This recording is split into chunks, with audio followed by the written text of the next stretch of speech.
Hello, Namaste and welcome. I am Sapna Harihar, Agriculture Officer from Navya Trust. Today I am going to talk to you about the Shri technique of rice cultivation.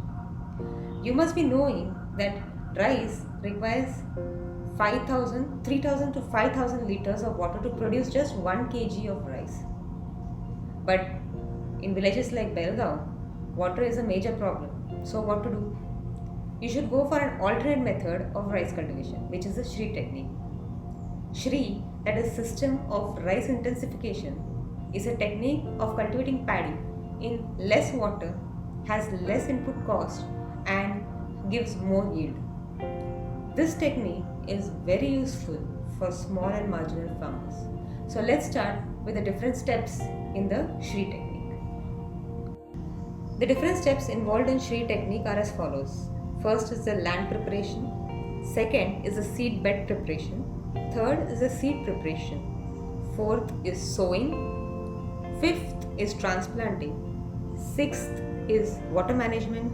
Seventh is weeding. And the final eighth is nutrient management.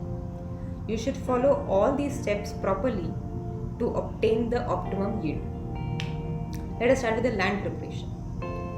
First step is soaking the field with water for 5 days.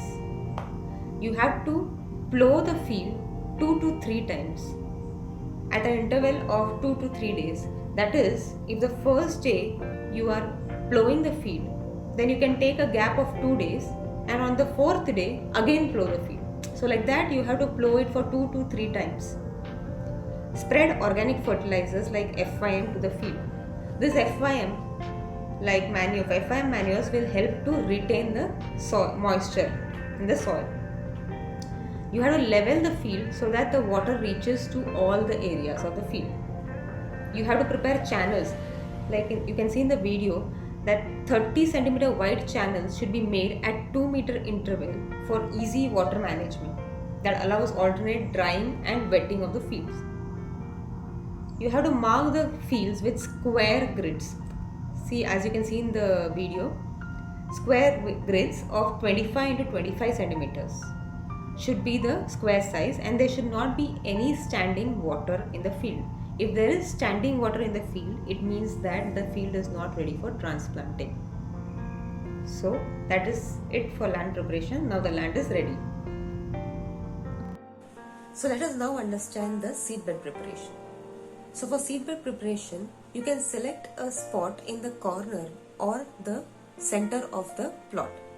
You can prepare beds of 20 meters each as shown in the figure.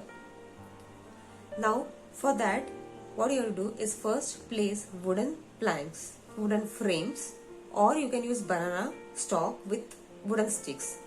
That wooden frame should be 50 centimeters long, 100 centimeter wide and 4 centimeter deep. It should be divided into 4 equal parts. This wooden frame should be placed on the plastic sheet or a banana leaves as shown in the figure, as shown in the video. Now you have to cover the wooden frame up to the top with soil mixture. This soil mixture consists of 70% of soil, 20% of FYM and 10% of rice husk, which is around, it can be charred or fresh. You have to place some wooden planks in the sides so that there is no erosion happening. Now I explain to you about seed preparation. If the seeds are not viable, then the yield will reduce. Therefore, proper care has to be taken while preparing the seeds. For preparing the seeds, take 2 kgs of seeds, soak them in water for 24 hours. Those seeds which are floating in the water can be thrown away, and those seeds which are sunk down can be used for sowing. Those seeds are viable. Next is the seed treatment. You need to treat the seeds properly. Otherwise, there might be chances of fungus or any other pest or disease attack, and as a result of which the yield again might reduce. So, for treating the seeds, you need to take 100 grams of cow dung, 400 ml of cow urine and 1 liter of water. mix all together, add the 2 kg seeds and treat them. Now before you put the seeds into this mixture, you need to first soak it for 10 to 12 hours in water. Then for 5 to 6 hours you can soak it into this cow dung mixture. You need to dry those seeds, and then the seeds are covered in a jute bag and kept for germination. Within 2 days, the seeds will start germinating. The seed length should be 2 to 3 millimeters. Once the seeds germinate, you can use it for sowing. Now, seeds are ready. So now I will show you how to sow the seeds. Pre-germinated seeds are broadcasted on a bed. Some soil is sprinkled over the seeds, and this bed is packed tightly, as you can see in the video. Sprinkle some water uniformly over the bed. Now remove the wooden frame, and you have to complete this whole procedure. Repeat this procedure till the whole nursery is finished. Water the nursery twice a day, daily for the next 5 days. Keep it covered with banana leaf or rice straw. Protect the nursery from heavy rains. What you can do is you can put a plastic sheet over your bed to protect it from heavy rains. Then at least for the next 6 days, 5 to 6 days, you have to protect your nursery from heavy rains. At 6 days, that is after 6 days after sowing, you have to maintain a thin film of water all around the seedling mat. Maintain 1 centimeter water level around the mat, as you can see in the figure. So drain the water 2 days before removing the seedling mat for transplanting. After 7 days, if you see some kind of a yellowing, you can add poultry, sheep or goat gouda or goat manure for nitrogen. So after sowing, once the seedlings emerge, they need to be transplanted carefully. I will now explain to you how the transplanting has to be done. For transplanting, 1 to 2 seedlings of 14 to 15 days old, that is 2 to 3 leaf stage, should be used. This gives profuse tailoring and good root development, as you can see in the figure. Then you have to carry those seedlings in a tray to avoid any kind of a damage to the seedlings, to the roots especially. Square planting, as you can see in the video, that a square planting is done. This square planting or this technique actually reduces nearly 80 to 90% of seedling requirement. The most important thing is that the plants have to be planted at a shallow depth and not at a deep depth. 1 to 2 centimeter depth is enough for this planting. This is also shown in the video. Another thing is push the seedlings sideways so that the roots remain horizontal and not vertical. As you can see in the figure, not more than 20 to 30 minutes should be there between transplanting and uprooting.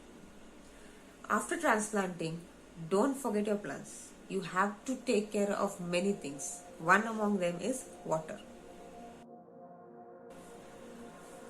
Water management is the most important step. You have to begin the irrigation 10 days after transplanting. Now, there is a 3 to 7 days cycle. What happens in this cycle is that for 3 days you irrigate the field, and for 7 days you leave the field without irrigation. Now that depends on the soil. If your soil is black or clay soil, then you irrigate the field for 3 days and leave the field for 10 days without irrigation, without watering, because black soil or clay soil holds more water. If it is red soil, then you irrigate it for 3 days and leave it without irrigation or without watering for 4 to 5 days, as this soil is very loose and the water leaches out immediately. The soil should only be moist and not be flooded. That care should be taken. You should see to it that you continue the cycle complete till panicle emergence. Once panicle is emerged, you have to continuously irrigate the field. A thin layer of water, that is 1 to 2 centimeter of water, should always be maintained throughout panicle initiation stage. And irrigation should be stopped 1 to 2 weeks before harvest.